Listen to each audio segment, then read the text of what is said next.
public?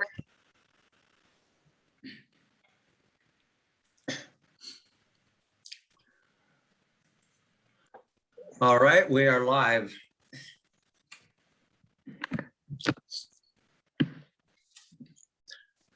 Well, good afternoon, everybody. Welcome to the Community Resources and Tourism Committee meeting of Dunn County, August 9th, 4:45 p.m. This meeting is only on Zoom today. So we will be moving ahead and beginning the meeting. I will call the roll call. Michelle, it appears like we have all committee members as well as Chairman Dave Bartlett. Thank you. I just see Larry Bjork has joined us too now. So welcome to all committee members and Dave Bartlett. Always a pleasure. All right, roll call is good. If you had a chance to read the minutes from July 12th, I hope you all have. They were always very informative and inclusive, as well as all the other material that Michelle sends out. Are there any? I'm looking for an approval of the minutes for the July. I make a motion to approve the minutes as is. Oh, was that Zahn's? That was Zahn's. Okay, do I hear a second? I'll second. Second by Vogel. Thank you.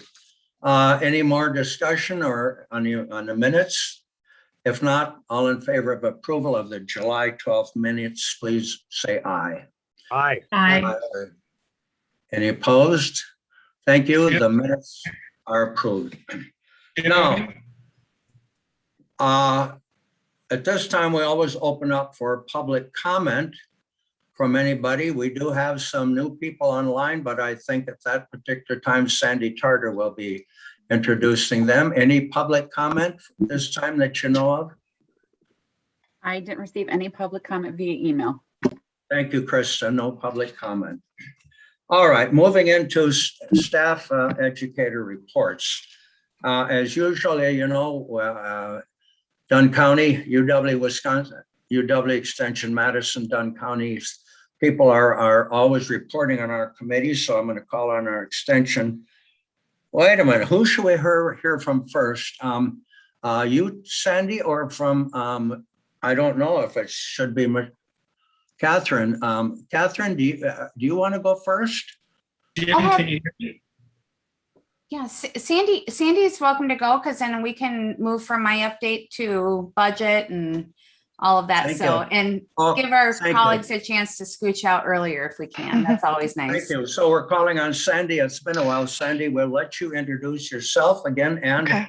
and all of your guests online. Hold a minute. I have Larry Bjork raised his hand. What, you have a question, I Larry? just have Jim, are you able to hear me?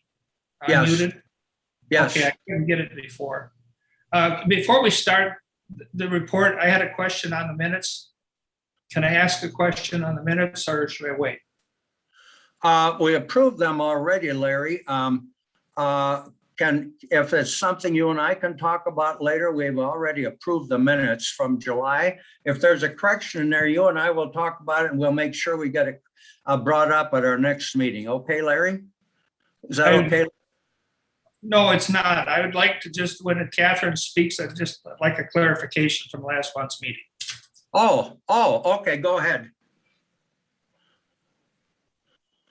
There, now I couldn't get unmuted before Catherine. Can you hear me now? Yes. Did you say at the end of the meeting that you would have a hard time being at every one of our meetings, that only maybe a third or every other or every third meeting? Did I hear that right? What I shared at the last meeting is that because we have virtual options, you may not see me in person at every meeting. And as when I started this position, which I think was before some of our county board members were on this extension committee, I had shared that my goal was not to attend every meeting because I have honestly about 80 meetings a year that I go to. And so multiplied by 3 counties, that if we can be efficient with my time and yours, that I would like that.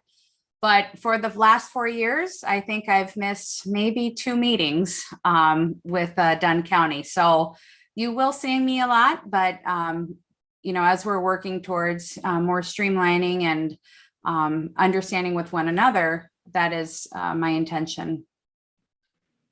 So it's going to be more than every other meeting?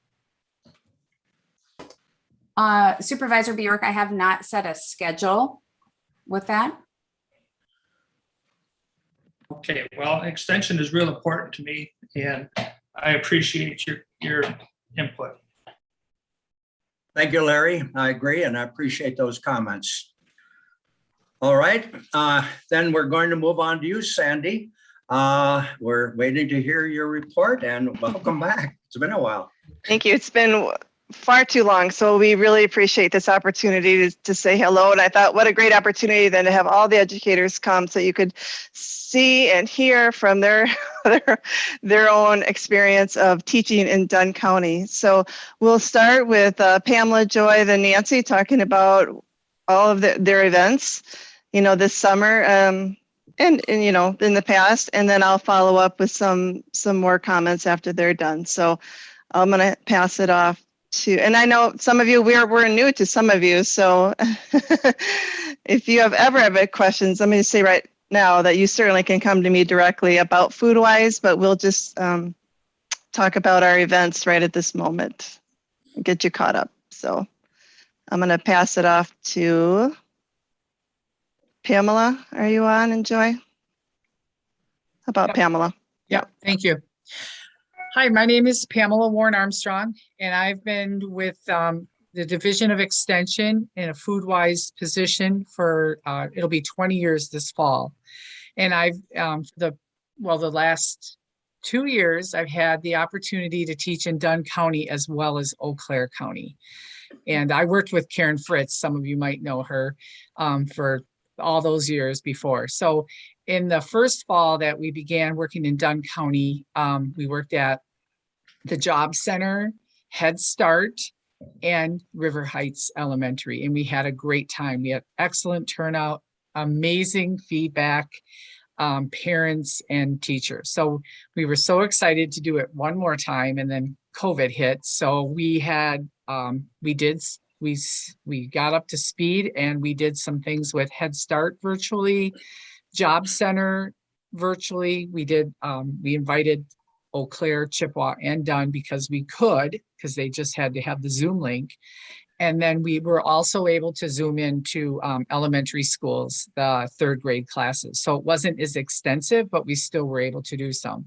But this summer, we know that we could go face-to-face again. The Boys and Girls Club at River Heights, they meet at River Heights during the summer. They asked us to return virtually just because it was easier for them and they had it set up.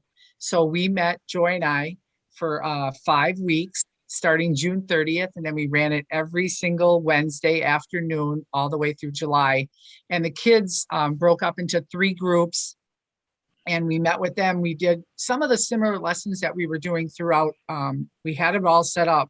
They're interactive. We do a lot of videos, worksheets, interaction, reading stories. We did it all virtual, Zooming, so it worked out well. We're really hoping that next summer we can get more involved, hands-on gardening. They have a garden there, and we'll be able to do more with the students face-to-face. But it was successful. The students liked it. And even the older kids, we demonstrated a healthy snack, and then they were making it right at their own table. The Boys and Girls Club staff were terrific about getting the supplies, and then they made it, and then they were able to eat it right there. So that was fun. And then we sent home a newsletter as well. Joy and I have been creating a newsletter throughout the summer, or the fall and the summer, and giving them recipes and communicating to the families how we're educating throughout Zoom. Any questions, or we can just go right on to Joy? All right. Hello, everybody. Thank you for having us today. My name is Joy Weissner, and I've been in Eau Claire County for 14 years, teaching food-wise education as well, nutrition education. And so like Pamela said, this last year, we were not able to teach in person, but we did those third grade virtual classes. So this fall, we're excited to hopefully head back if they can have us in person. And that would be with the first grade classes at River Heights Elementary, the third grade, and our intention is to get into those fifth grade classes as well. So we will cross our fingers, and we're prepared now to do it virtually. So if we can't go in person, then we'll use our tools that we learned this last year and a half at home, and we'll teach it virtually.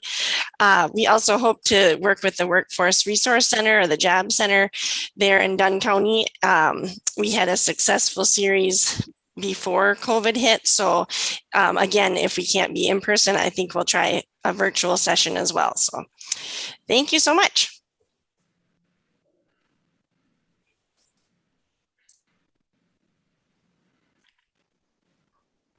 Sandy back. Oh, are you on in Nancy and Chippewa?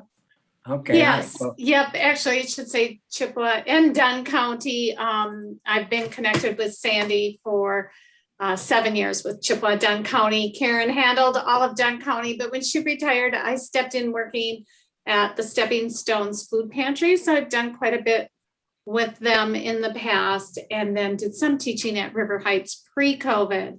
Since COVID, it's been, and I think I met you all at, or whoever hasn't changed. I was at an in-person meeting actually in Dunn County once. But so since COVID now with Stepping Stones, what I've done is I have made some videos that Chris has shared with all the participants, utilizing some of the foods in the pantry.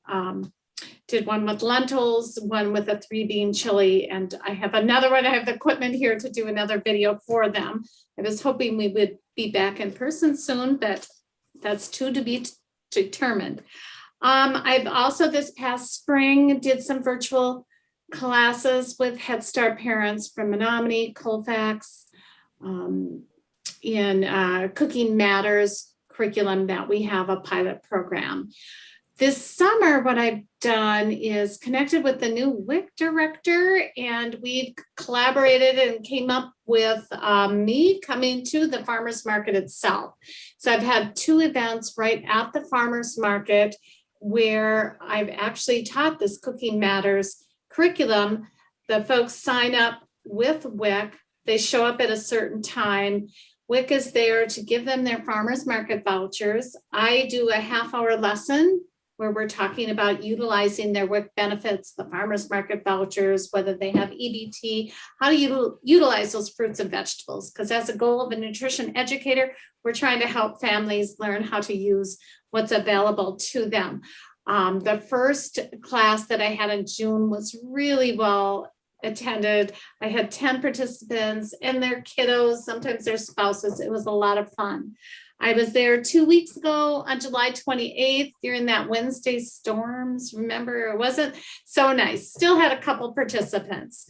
So that's been a great program. And then it is a pilot program, a national pilot program, this Cooking Matters curriculum. So participants that came to the farmers market, in addition to a shopping bag, some handouts, recipes, ideas, I had something from the farmers market to taste. They had kohlrabi and a healthy dip. They also, post the lesson, will receive a $10 gas card from this pilot national program in order to encourage them to go back to another farmers market or the Menominee market and utilize those vouchers. So that, oh, and I should mention Strong Bodies. The 4 of us have been involved in a statewide Strong Bodies program. We're working to get that now going on at the Shirley Doan Center. I did find 2 participants from Menominee that are going to Madison this week to be trained leaders. So that will keep the sustainability going once we get that up and running again. So thank you. All right, so you can see that it takes all of us to really outreach into Dunn County. We're doing our best to really expand our events while not having an educator right present here, because they all take turns coming into the county as well as myself. Speaking about the pantry, so I want to talk about a new initiative I mentioned in our highlights, but I work with Health Done Right, and I'm now the chair of the Chronic Disease Prevention Action Team, and we submitted a proposal for our Market Match program. So it's very exciting that here at our Menominee Farmers Market, we can offer a one-to-one dollar match. So for food share participants, they can use their Quest card. They purchase fresh foods, and up to $10 they buy tokens, and we'll give them another 10 tokens. So for $10, they can get 20 tokens to go to the farmer's market and purchase their foods. So that is a fund that funding came through Health Done Right, but it's generated from the Community Foundation. They gave us $1,600 to implement this Market Match program. We soon ran out because this is a fantastic program. We're increasing the numbers of food share participants that go to the farmers market. And so we ran out after June of that $1,600. And so thankfully the Community Foundation pitched in another $1,500 directly to the farmers market to continue this match program. And we're hoping that'll take us through the end of August. So that initiative is really great. I worked with WestCap to submit that proposal, and so I keep working with them to kind of make sure that this program goes forth. And I'll be working with them, with the evaluations and how can we expand, how can we make it sustainable, who are we going to ask for corporate funding, and as next year comes. So that's part of what I've been doing. Speaking of farmers market, a couple years ago, I was on a team that we looked at digital ads. In FoodWise, we have to outreach to people where they're at. So that includes location, that includes learning styles, how they learn, how they receive the information, like in the way they want to receive the information. And we developed digital ads for farmers markets to increase knowledge about using food share benefits. And these digital ads are placed on Facebook, Instagram, YouTube, and Snapchat. And so I was on that team a couple years ago. Now this year, not only are those digital ads going out to our demographic, and it's directing them to a brand new website that FoodWise has developed, and I could share it if potentially here. We have time. Can I share screen? Let's see here. Oh, I'm going to bring it up. I thought it might be easier for you all to see. Oops, can you see that? So these digital ads are helping people get to this FoodWise farmersmarkets.org website. And on here, you'll see it talks about Quest, how to use their EBT, their food share, and they can search for their county. So if you see me go here to Dunn County, immediate pops up. You can go to the Menominee Farmers Market and utilize your Quest card.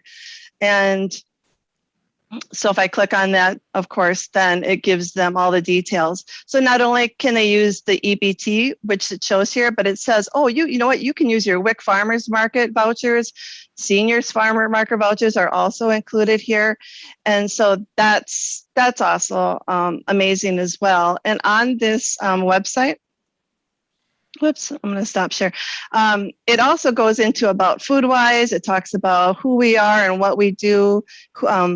And also, of course, I'm going to go here.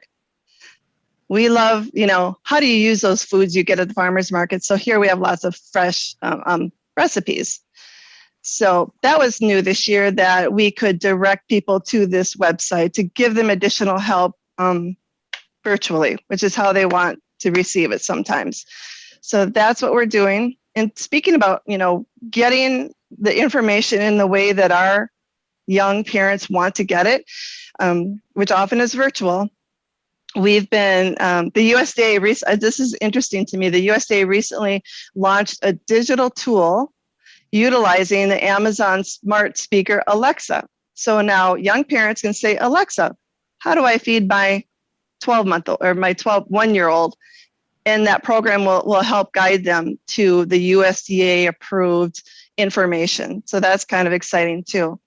Oftentimes Nancy's in the WIC clinic and she'll help the moms, show them how they can get to online sites to use their WIC, like their WIC app, how to use their WIC benefits, how to go to sites that are approved, like Iowa State Extension, where they can get to the Spend Smart, Eat Smart. So we help show them in a way that they want that information.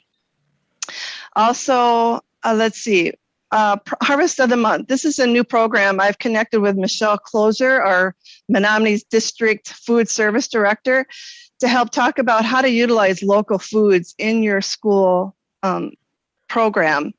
And so we have a webinar coming up that I've invited her to help develop the system. It talks about farmers. It's by the way, it's food-wise specialist along with DATCAP and the Department of Schools, their information as well. So I am working locally as best I can to connect our local partners with these programs that are going statewide and the specialists. Strong Bodies, Nancy mentioned. And so we are going to start, currently we're doing a virtual series. We have about 15 Dunn County residents that are signed up for that. And in the fall, we want to go back to in person, but that means relinquishing leadership of that statewide virtual program that we've been running now for over a year. So we've helped hundreds and hundreds of not only Dunn County residents, but across the state stay healthy physically and mentally by utilizing this virtual Strong Bodies program. So Nancy and I are presenting to a local group called Chippewa Valley Learning in Retirement. This is a new program for me. Howard Lee locally is developed this, coordinating this for Dunn County, but it's a Chippewa Valley wide. There are 1,600 seniors that are in our Chippewa Valley Learning and Retirement program. And this fall, they have learning sessions at 10 o'clock, 1 o'clock, almost every day in September, October. And so Nancy and I are going to go there to present on Strong Bodies. And then one thing I want to tell you about is our Chippewa Valley Summer Activity Passport. So you may have seen this in our highlights, but I just want to give you an update. So I developed this with a few others in the coalitions in Health Done Right and in Healthy Communities in Eau Claire, and with our Chronic Disease Prevention Action Team in Chippewa Falls, because I'm a member of all three. And we want to really promote families getting out in the communities to enjoy themselves, to get physically active, to reduce stress, to go to the farmer's market, to increase their produce consumption, as all action steps to really prevent chronic diseases. And so it's been in the paper multiple times. I was on Hello Wisconsin, early morning, 5:30 a.m. segment to promote this. And we have had 80 families to partake in this opportunity. They get out in their communities. They go to the parks and trails and pools and farmers market. They can take a picture and they upload it. And that link, I think, was in the highlights, but we've had, like I said, 80 people. There's been about, 17 families from Dunn County involved in that. So that's exciting. So we'll take that experience and I'll talk to the Chronic Disease Action Team here in Dunn County and see if we want to expand ongoing or, to promote. And there's prizes given. So that's exciting. So we've talked to lots of people. Mayo Clinic has donated prizes. All kinds of prizes come from lots and lots of partners and businesses across the 3 counties. So anyways, that'll go through August. So I will maybe stop with that. Boy, I could keep going on, but I won't. So any questions? I've got one. Sandy, yes, very, very educational, informative. Larry Bjork, Supervisor Bjork has a question. Andy, you hear of kids going hungry. Do we have kids that are going hungry in Dunn County? And if they are, who knows about it? Does Health and Human Services know about it? And are you then ever directed to help people not be hungry, or Yeah. how do you answer the kids that are hungry question? Yeah, I think part of that is promoting the programs that are out there. So we work with WIC and we work with Stepping Stones and we work with, public health. And there's no doubt there are kids going hungry. Dunn County has about a 13% poverty rate. That's one of the highest in the state, like along with Milwaukee, kind of high, so it is an issue. When this is why we in FoodWise, we work with partners that are also working with low-income families. So if we can get the word out to utilize the Boys and Girls Club, to utilize WIC, to utilize Head Start, that's where we're meeting these families. And so, yeah, it's true. Absolutely. Yeah. Anyone else have a question? Sandy, I enjoy your enthusiasm, and when you were talking about all these things, I thought, I like to go down to the farmer's market. I'm going to have to, well, I haven't been for a little while, but I will be, and observing it. And so, wow. Anybody else? Any questions? I certainly, yes, go ahead. I'm just going to add that I believe the last time I read that the money spent at the farmer's market, I believe 67 cents out of the dollar stays in the community. So this promotion of farmers market vouchers, senior vouchers, EBT, it's all a great thing. It's a great thing for the participants, for the vendors who get their livelihood, and that's staying in the community. Mm-hmm. Thank you for sharing that, Nancy. Thank you. The more we can promote our food share families, going to the market, it definitely helps everybody. And we're seeing an increase. We've run out of funding, so we keep, we'll keep promoting this. And I have to say, the last two prize winners from that summer activity passport were from Dunn County, so that's exciting. Thank you. You bet. Anybody else? If not, Joy, thank you, and Nancy from Chippewa County, and Pam, Eau Claire County, thank you for participating here today with us. It was very, very educational, and we appreciate it. And thank you for the good job you're doing. And Sandy, back to you. If that is the end of your report. That's it. Yes, thank you for your time and attention. We appreciate it. Thank you, Sandy. We appreciate it very much. Okay, we'll move on then now to Catherine Emanuel, who will follow up on as our district director, area extension director, I should say.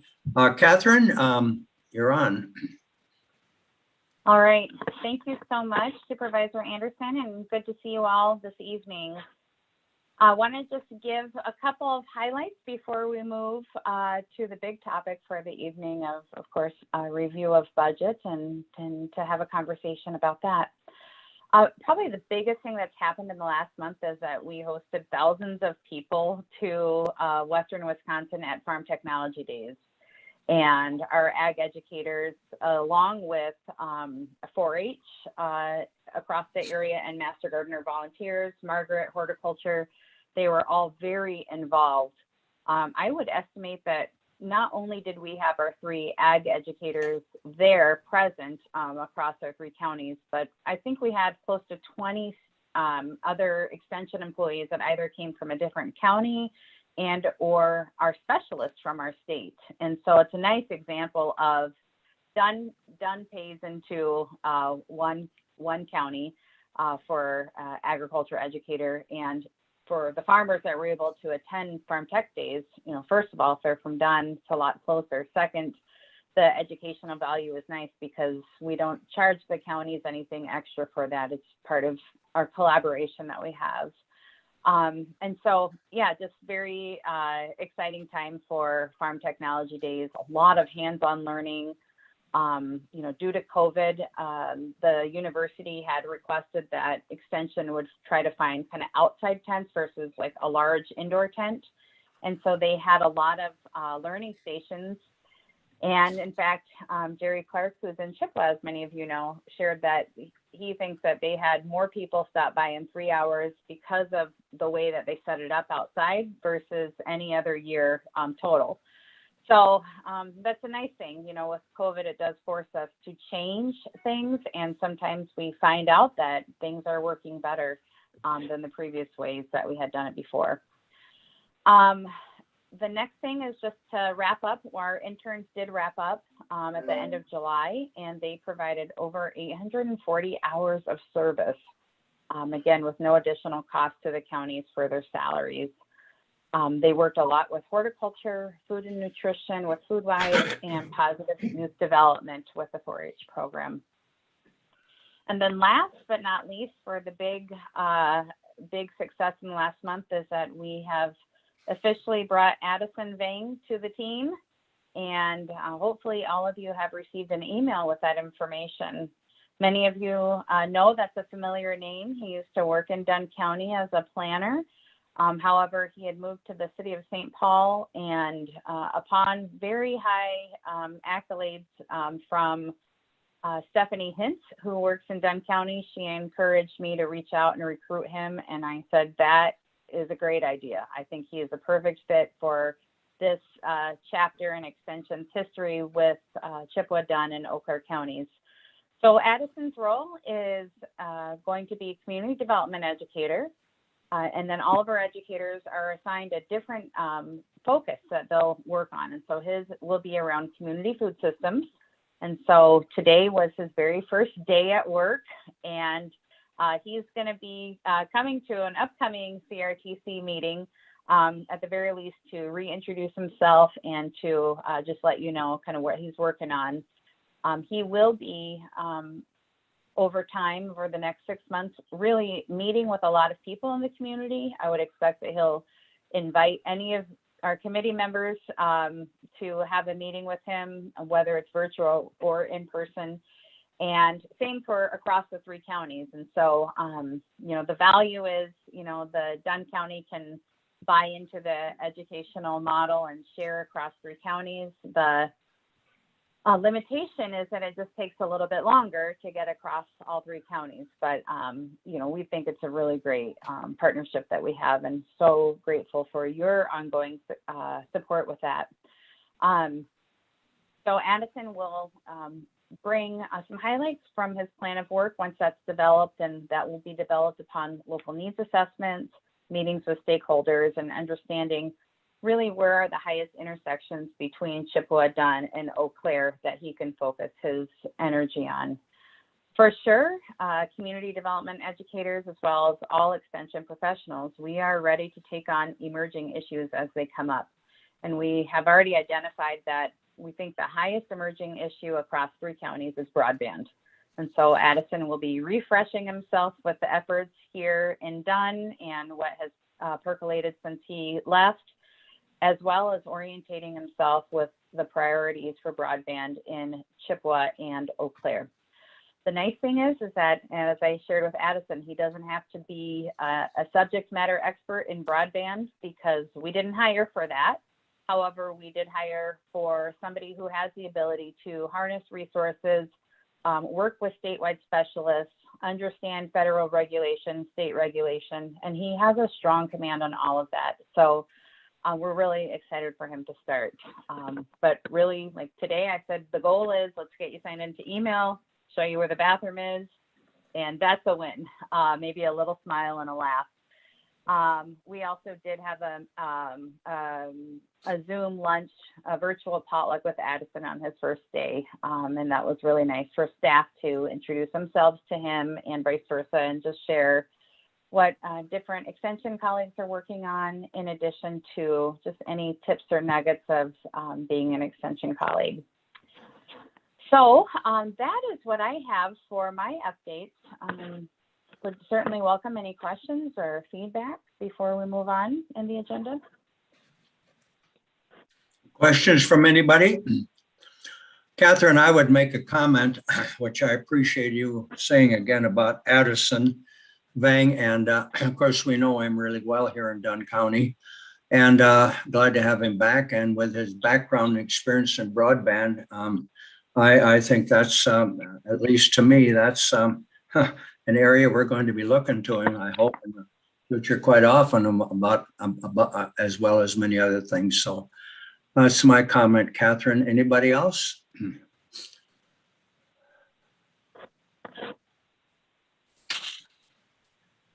Hearing none. Does that conclude your report then, Catherine? Okay, thank you very much. Let's move on now then. We do not have any, we can move into number 7 on our agenda, which is where we can begin to consider taking action. And so 7A is 2022 budget outside agencies. Last month, if you remember, we had reports from Dunn County Housing, from West Central Wisconsin Regional Planning, and from Dunn County Economic Development. And they all proposed budgets and requests. At that particular time, for some reason, you had not gotten the request hard copy from Dunn County EDC. So I've invited Bob back to give us that, not to go through the report like he did before, but rather the request for Dunn County Economic Development, so that this committee, if you feel want to take any action on it. I will remind you that at the last meeting, Supervisor Gary Steen handed out to you a report, I hope you read it, about the background of Dunn County Economic Development. And very briefly in that report, it stated that Dunn County Economic Development was started with basically from the executive committee of the county board. And they proposed the Dunn County Economic Development Corporation in 1991. And it took off at that time. And at that particular time, they even made a proposal in that of funding and how it would come from. And it would come from, of course, the city of Menominee and villages, municipalities, and business and industries. And of course, it has worked very successful.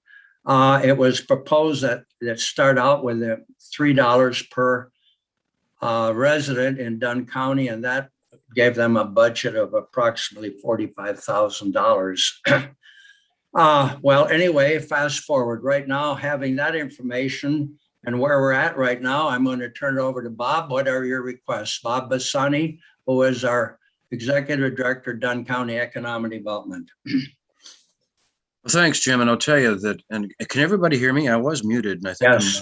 Okay, great. Yeah, what I'll say is this, and I'm not going to revisit the report that I gave last week. I will just add a couple of things, and then I'll ask the committee to take action, and I hope positive action on a request for a budget. We submitted a budget request of $78,000.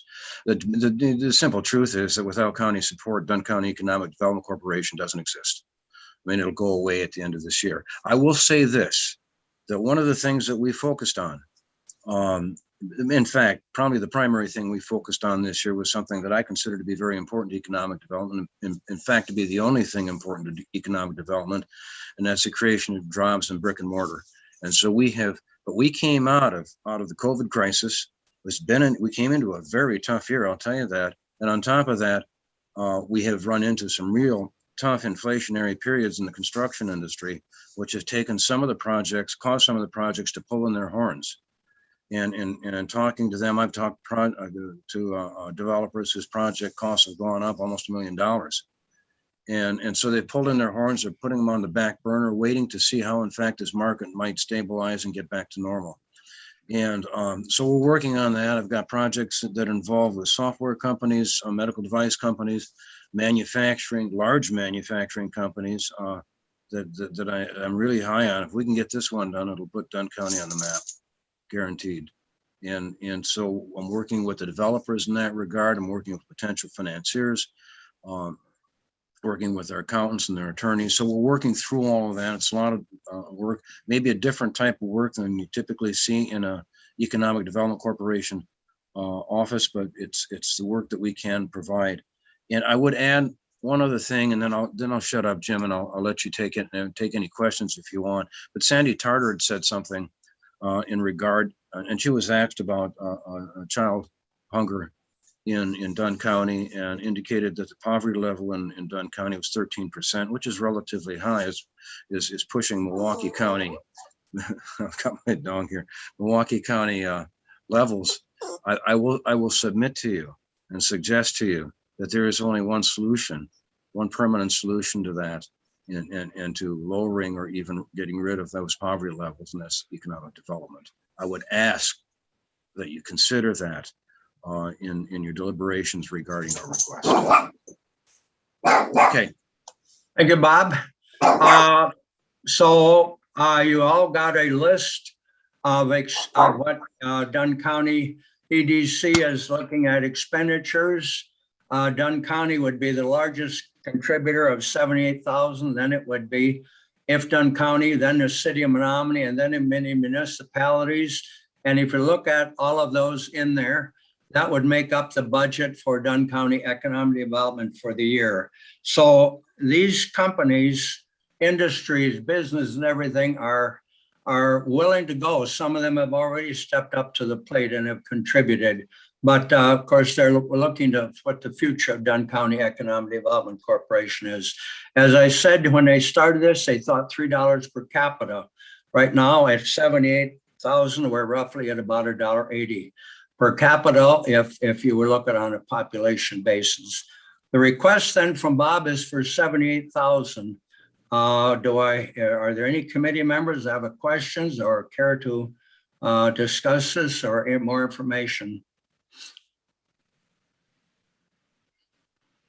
I'm just wondering if, if we do vote to go forward with this, if it's going to be another situation where if the committee approves it, it ultimately will get stripped out by the executive committee like it did last time, or adjusted. And I would assume we're again facing another dire budget situation once again, with hands being tied thanks to the state legislature and not allowing us to increase those levy limits. I'm just I'm just trying to figure out whether we're going to be able to go forward with anything or it's just going to get changed despite what the committee votes to do. So I guess I'm just throwing that out there. Thank you, Supervisor Zons. That is exactly what happened last year. And yes, that's a possibility. I call on Chairman Bartlett, has his hand up. Well, I kind of prepared to answer that question when we come to the budget process, but you're right on that if the committees do not come up with some savings in the budget from last year, then the budget process, as we go through it, we have asked the CFO, the financial team, and our administrator, our county manager, to come up to provide us with the balanced budget. And to do that, there's going to have to be some cuts. And we prioritize things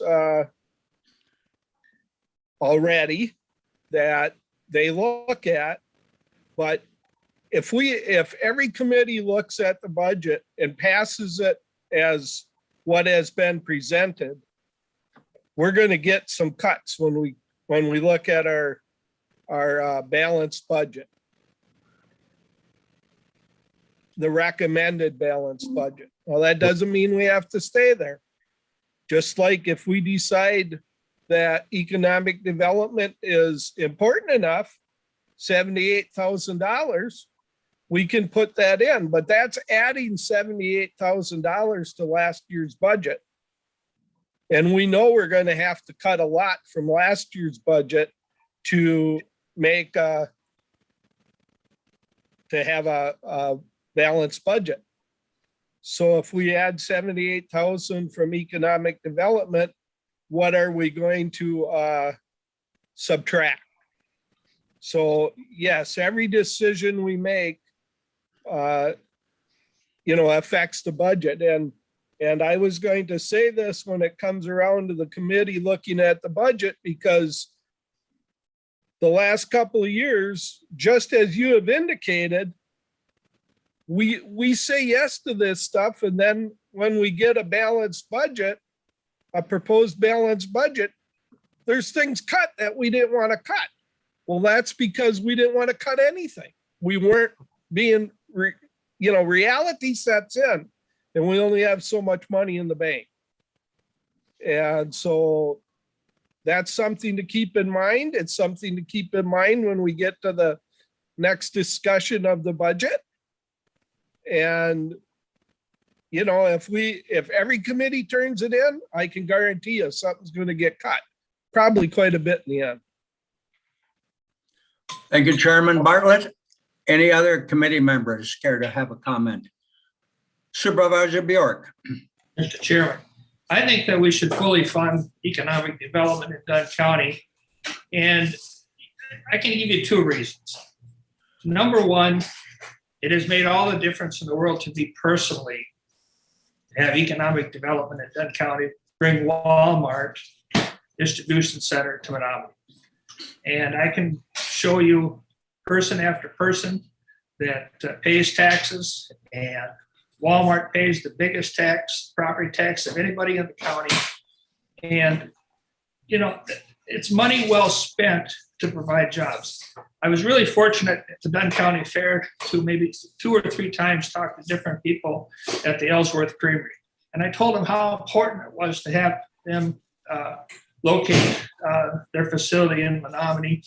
And they were happy to be here. They looked at the workforce and they looked at where we sit as far as transportation, products in, products out, and they're thrilled to be in Dunn County. But they probably wouldn't be in Dunn County if somebody didn't go out and say, hey, take a look at us. And one other thing, I don't want to be negative, but I often am. At the last county board, thanks. At our last county board meeting, we're going to spend $90,000 so our conservationists can go out and rattle the cages of farmers to do something different when the state of Wisconsin is already doing the same thing. So, I can't understand why we have to overlap rules and regulations with someone that's already doing rules and regulations and spend money for that and then not spend money on providing jobs for people to stay and live in Dunn County and maybe have a job so that there aren't as many hungry kids in Dunn County as we've been told. So I support this all the way. Thank you. Thank you, Supervisor Bjork. I would like to make a comment if I could about this. This only gets it on the agenda. Remember that this committee supports funding Dunn County EDC next year. If we don't even support it, it won't even be an item for discussion.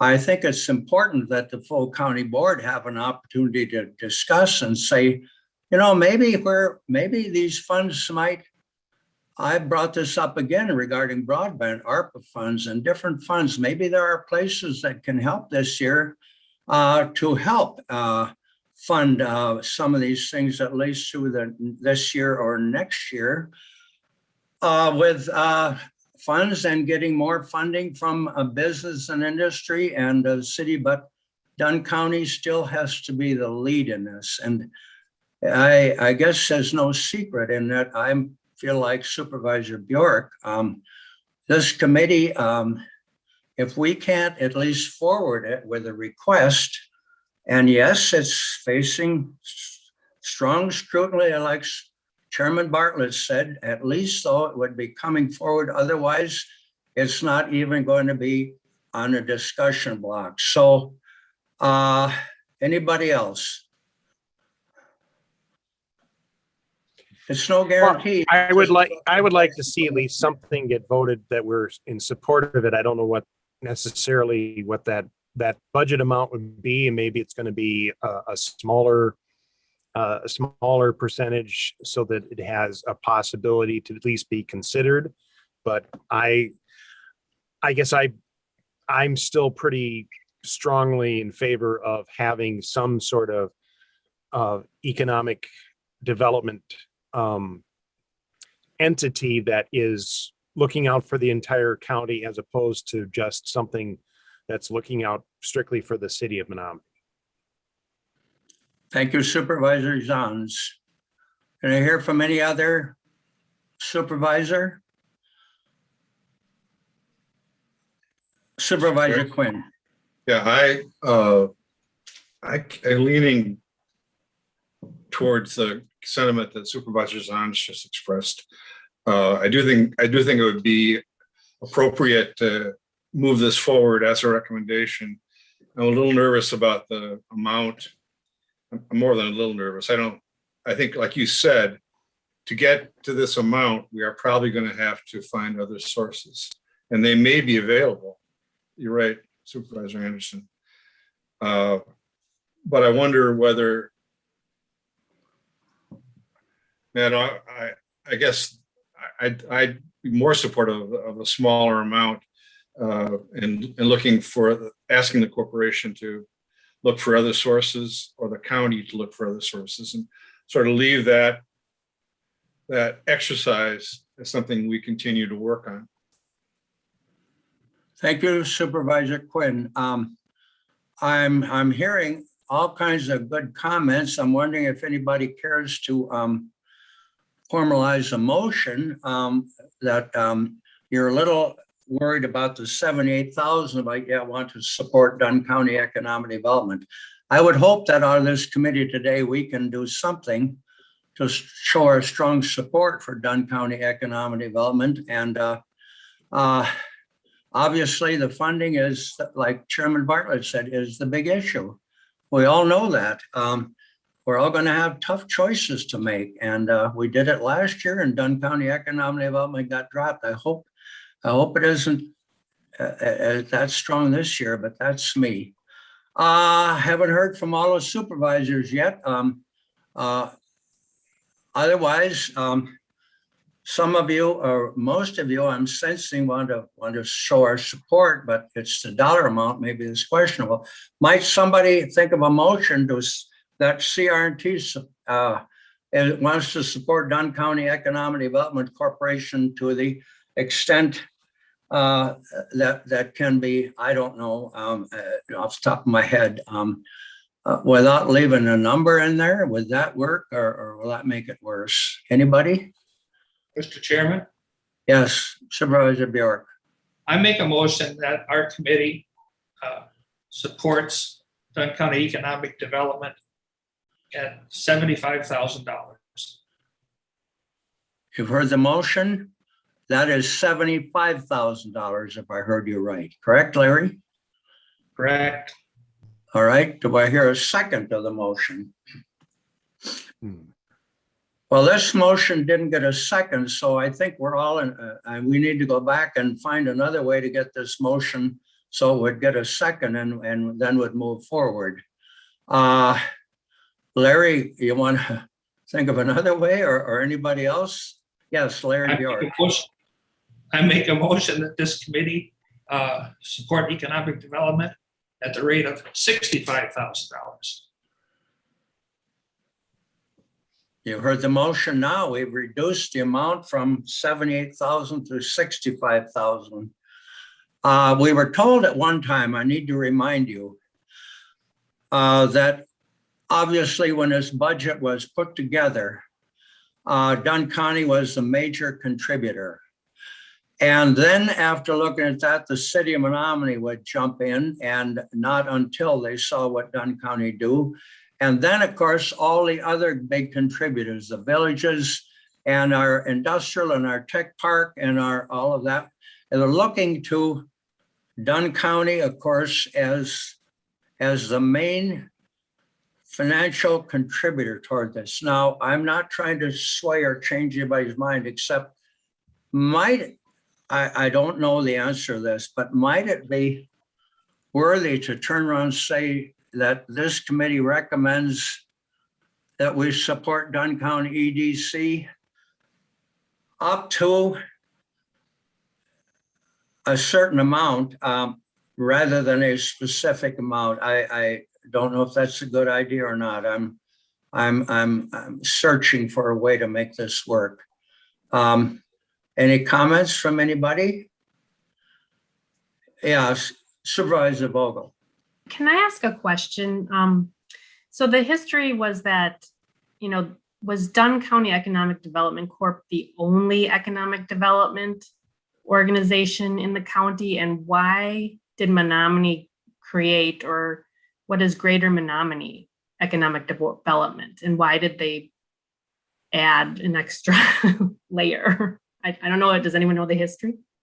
Yes, and that's a great question, and I will try to answer it briefly as I can. The Greater Menominee Development Corporation basically serves with a group of people, business industry within the city of Menominee. And they meet and they work and try to develop and bring business industry into the city of Menominee. They get their funding basically from room tax. And all the motels in Menominee and Dunn County are in Menominee. So they get funded from the room tax, and that goes strictly. So they're interested only in the city of Menominee because that's where they get their money. So that's why back in 1991, they decided we needed to broaden this to all of Dunn County. And it became the Dunn County Economic Development, working with the Greater Menominee Development Corporation. City of Menominee is a big part of Dunn County. We don't exclude them, but they exclude the rest of Dunn County. And so we want this to be all of Dunn County. And that's the big difference, Ann. I hope I've explained that okay. Yes. So how did they get the room tax? Like, can that go to the county? Like, how did that work? City council did it. The city council, the city of Menominee, declared a room tax every time you come into any motel in Menominee. You look at it, there's a room tax, and you pay that room tax part of your bill, and that much of that money, 70%, up to 70% of that goes to the Greater Menominee Development Corporation to develop industry and business within the city of Menominee. Okay. Chairman Anderson, I'm wondering if you have that funding confused with the Chamber's Tourism Commission, I believe, gets funded from the room tax. I don't know how the Greater Menominee Development Corporation actually gets funded. The Greater Menominee, well, thank you, Chairman Zahns. The tourism gets room tax as well. The city of Menominee, of course, they pay, and I might be wrong. Maybe I misstated that, and I appreciate your correction. I know the chamber gets their money that way for tourism. That is correct.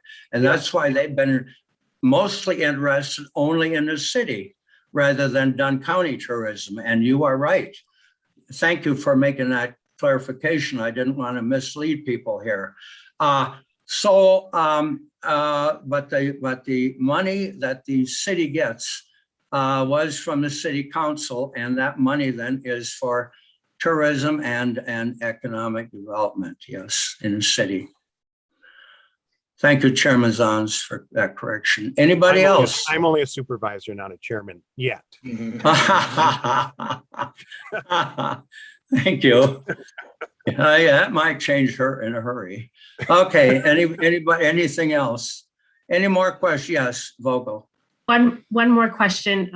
So if we support it and it gets through, what would happen if Menominee and all the other communities don't put money in? Can we function with half a budget, or?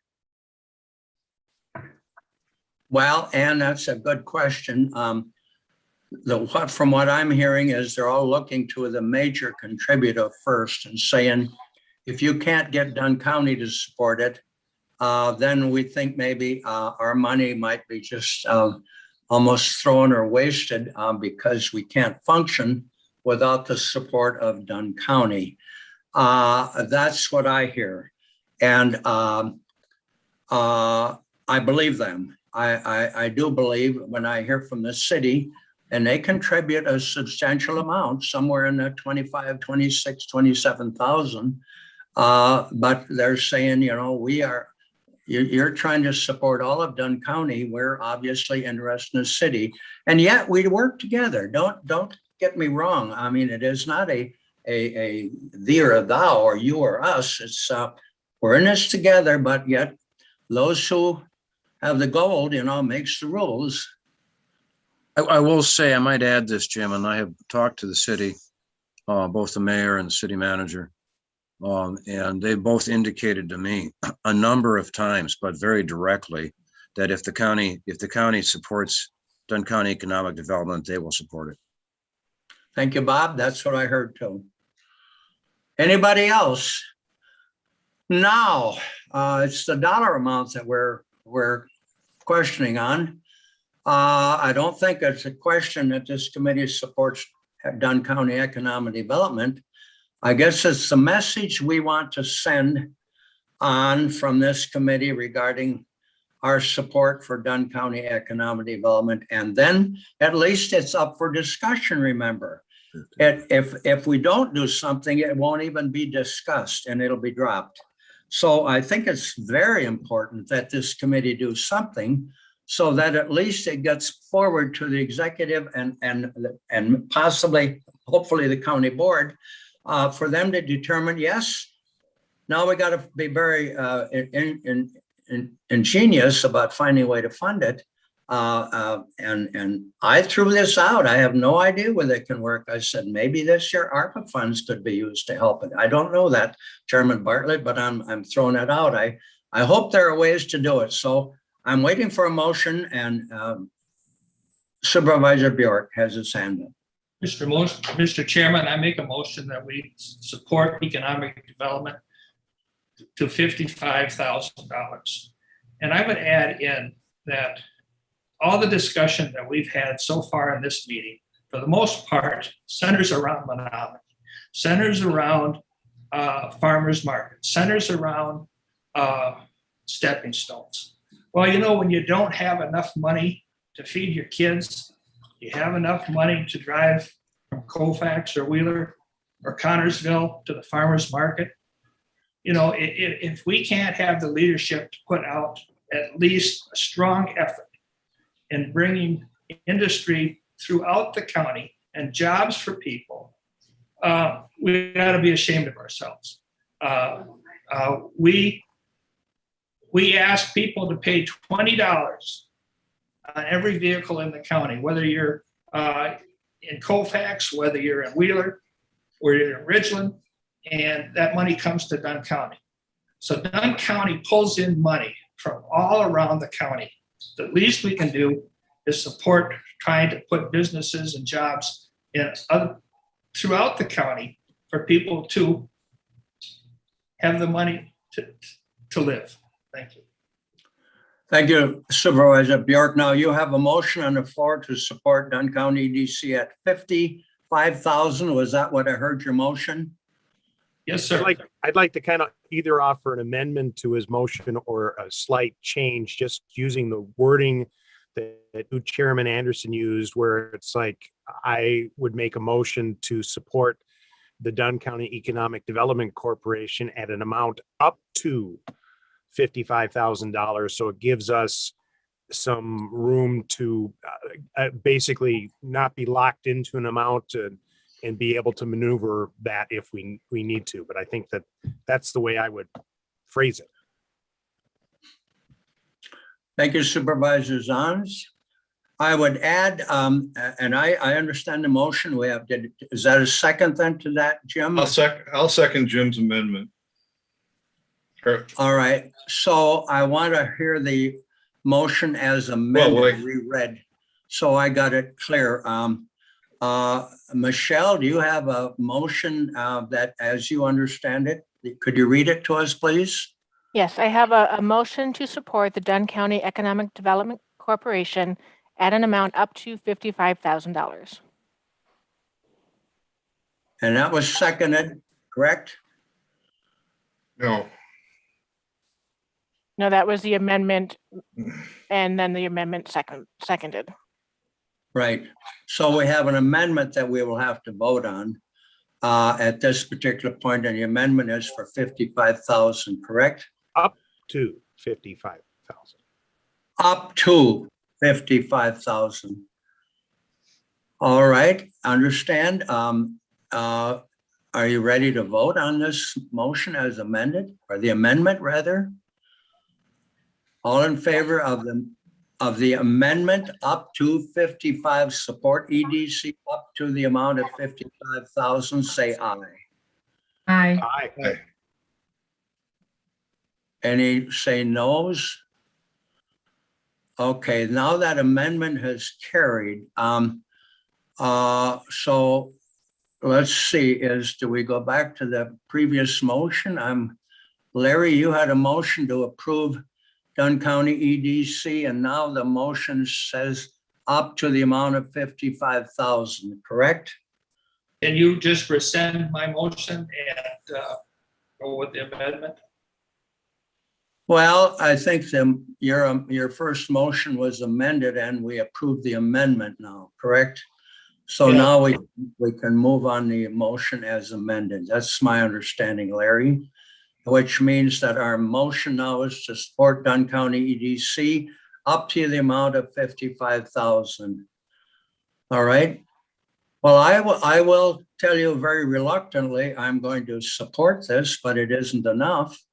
But it's going to get it on the table at least, and we need to do that. And so I thank you for your good discussion on this. And so if you're all ready to vote in favor of the motion, unless I hear anybody else, all in favor of this motion? Was there a second on that motion? I believe there I was. seconded. Okay. Supervisor Quinn, second. Thank you, Michelle. Are we clear now? Okay, Michelle, to vote on the motion as amended? Oh, wait, on Larry's motion, Supervisor Bjork's motion? Which is essentially my motion. Yeah. My amended motion is now what is Larry's motion. Thank you. Well, I got the headache. on this. Thank you. We want to be clear. So let's have Michelle read the motion now that we will be voting on. Michelle, will you do that, please? Yep, so the motion is to support the Dunn County Economic Development Corporation at an amount up to $55,000. Thank you, Michelle. Now, is that clear to everybody? Should get a second, Jim. Michelle, did I not get a second on that?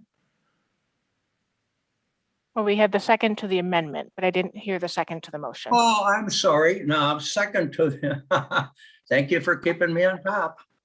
Now we have the motion as amended, and motion was made by Larry Bjork. Do I hear a second to this now? No. I second it. Thank you, Jim. And now we're ready. Moved and seconded to move Dunn County Economic Development, recommend approval of Dunn County DC up to the amount of $55,000. Did I state that correctly, Michelle? Yes. All righty. Are you ready to vote? All in favor, say aye. Aye. Aye. Are there any opposed? Thank you for working hard to get this through. This will be forwarded and out as a recommendation from this committee. And thank you, Bob, for your. Yeah, and I just want to say this. I want to thank this committee for that consideration. I think it's extremely important. And at least now, I think that there's an opportunity for Dunn County at some level to continue to move forward. So thank you guys for that. And I'm gonna. You can go, Bob. Yep. Thank you, guys.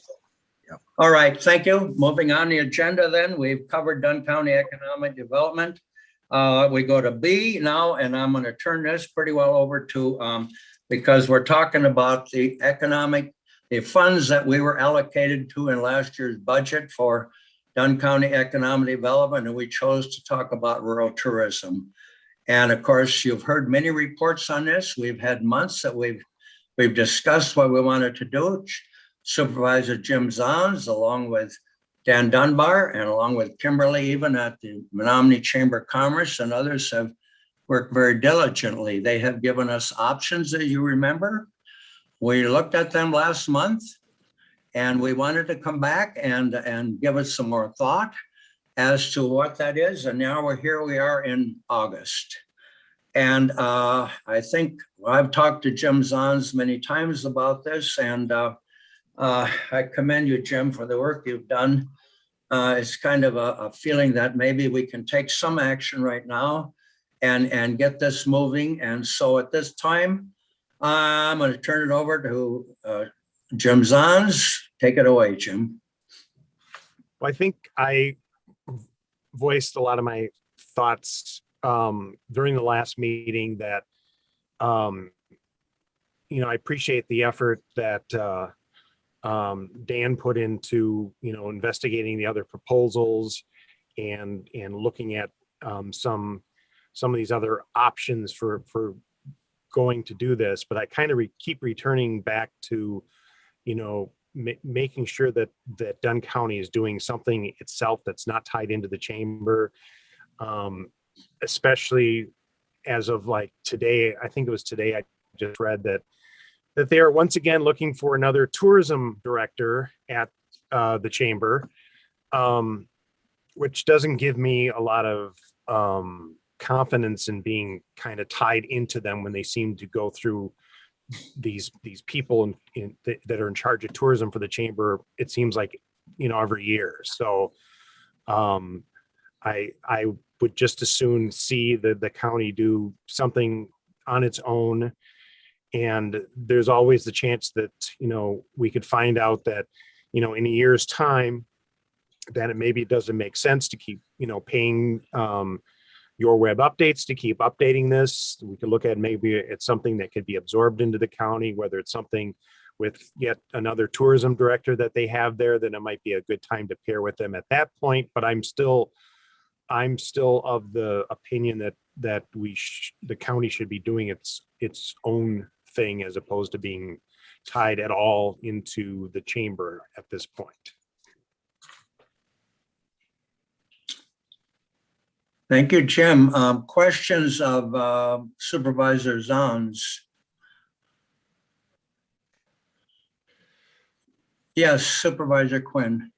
Well, I don't really have a question, but I guess I do.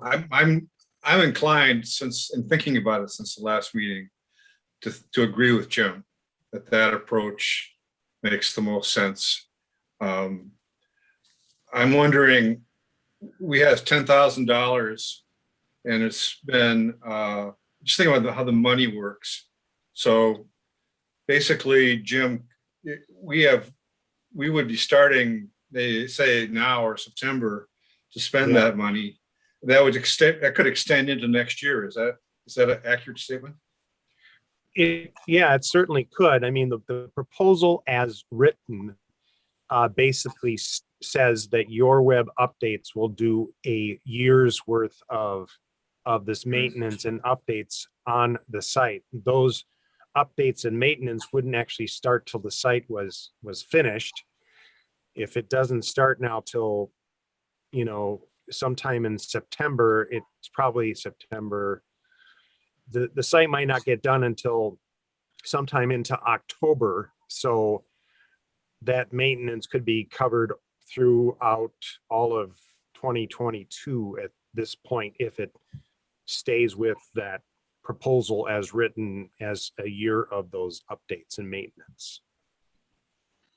I think if we started using some of this money, correct me if I'm wrong, CFO Stray or Bartlett, that any money at the end of the year, we would have to request that be carried over to the next year's budget, or it would be lost. However, you're right. If we started this thing and approved it here at this committee and got it going by October, that would give us a real good chance to see how it's working and how it's functioning. And then next year we can take a good hard look at it and how it's working. Dan Dunbar, I don't want to exclude you. You've done a lot of hard work on this. And I was impressed with what you provided. I want to give you an opportunity to speak up here. Yeah, I guess I don't really have much to add. I just wanted to provide options of the different ideas that were out there as we went through the different, getting quotes from different companies, and as we went and met with the company that had done the Explore Menominee site. So, if it's the committee's decision to go forward that way, we're happy to work with any of the companies. So I do, as you're talking about that funding, I think that is something you want to, as you think about that, and Keith, you popped in for a little bit. I think that would come down to how you're invoiced. If you're invoiced monthly, you'd have to do a carry forward request, but there may be, can you prepay for a year's service that extends into another fiscal year? Thank you, Dan. I think Keith Stray answered that question that was just brought up. If we spend, let's say we spend 4,000 of that 10,000 this year, at the end of the year, that is gone unless we request a carry forward. Am I right, Keith? That's correct, but a lot of this really does come down to the terms of the contract or whatever your proposal is, whatever's approved in the final version. Some contracts are paid in full upfront. Many service contracts are not good business practice. Certainly, you don't want to pay for everything and then hope they perform. So it's not Right. bad business practice to, at least have progress payments or monthly billings, whatever you negotiate in your final agreement. But yes, if the money has not been obligated or spent by the end of the year, then it would require the carry forward. So I guess however you finalize and negotiate the final contract terms will dictate a lot of this as well. Well, you make a great point, Keith. I appreciate that, because when the contract is negotiated, I would hope, Jim Zons, we would look to our own corporation counsel to be able to look at that contract and give us the approval. Correct, Jim? Yep. Sounds good. Good discussion. I don't know whether now, Ann Vogel, you have your hand up. Go ahead. So who determines the design of this website, or who is overseeing the creation of this website, no matter who we're working with? Basically, it would be, us as a committee. We are hiring this company to do this web work. So we would basically give a site map and an outline of what we want. And some of these things are already kind of in the proposal, but we can, as a committee, determine what we want on that site map and how it's put together. And then however much direction we want to give, either collectively on this as a committee, or whether it wants to, you guys decide that you want me to just spearhead it a little bit more. It kind of really depends on how we want to direct that. It is something where, depending on the input we want to have, we can have as much control over that design as we choose to have over it. We can micromanage it if we want to, because we have some real firm ideas, or we can say, here are the general broad brushstrokes that we want to accomplish with this. The design itself, we want it to look like this site, but not like this site. Some of the direction that I gave Dave when I submitted this proposal idea to his company was that I didn't want it to be quite like the Menominee site for a couple of reasons. One, I didn't want it to look just like another site. And two, the Menominee site has just too much stuff happening. I think that having something that is very easy to navigate and sends people to the information that they want to get about Dunn County is more important than having a whole lot of flash and whiz bang and stuff that's going on that can be distracting, because information is key. And we want to be able to provide information, but just do it in a sharp, professional way. And there's nothing more annoying to a potential business or somebody that wants to travel to an area than having to wade through a whole bunch of stuff to get to the information they want. So an adage I've always used when it comes to, directing somebody for website development is organization and navigation. The information needs to be clearly organized so that people can find what they want And the navigation needs to be clear without being fancy or having being cute and having little icons for things as opposed to clearly saying economic development, area businesses, or things like that. So organization, navigation. And then getting back to just your original, question, again, it's whatever this committee decides as a group that, as far as directing what it looks like, we're in charge of that. Thank you, Ann, for that excellent question, and Jim for that answer. I see that you have your hand up again. Go ahead, Ann. Just one more.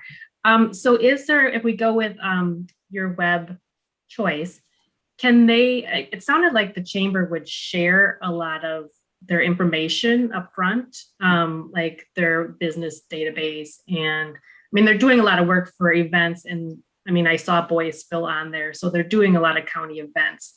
So I mean, is there a way that we don't have to pay this company to do a lot of duplicate work like that? I mean, up front, can that be gathered already, or can we get that from the chamber? Well, one of the things that the chamber said at one of our initial discussions is that she would be willing to share that information anyway. I don't know if that's still the case or if it was going to involve, being tied in with their site. I mean, all of that stuff is saved in a database. And so if they're able to export that database in some sort of database format, it should be something that could be potentially imported into the site, eliminating some of that information.